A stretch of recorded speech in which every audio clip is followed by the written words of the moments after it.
Senior Special Disbursement Officer na mag-transfer ng kanyang responsibility sa isa pang officer. Any other please? Yes, Council. Leading question. Actually, I would have sustained it because she asked and answered. You already answered, Council.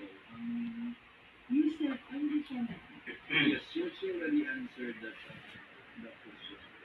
Are you the farm, Council? Ito naman, Miss Billia Gorday.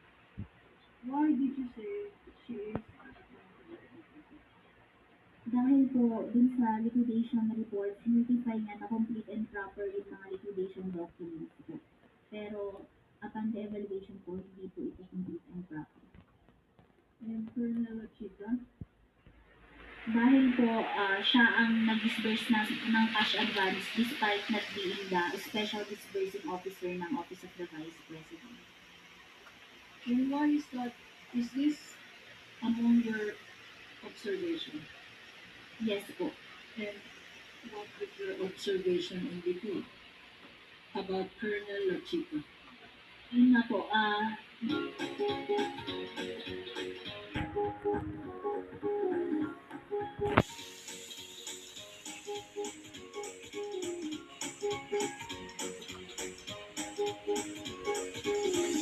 Observation memorandum, tama?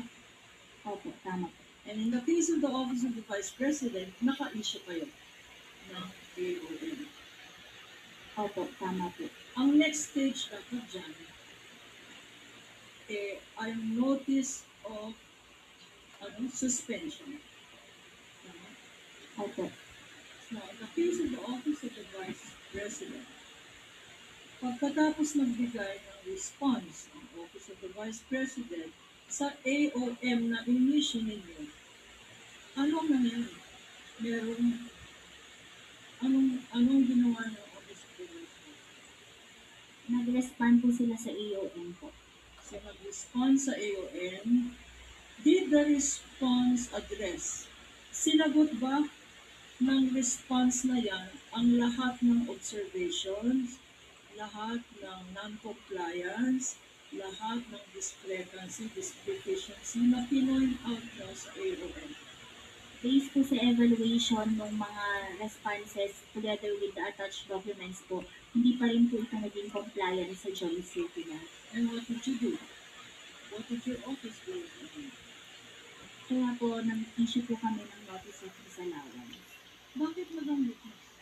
Sa pagkaalam natin, pagkatapos ng AOM, dapat notice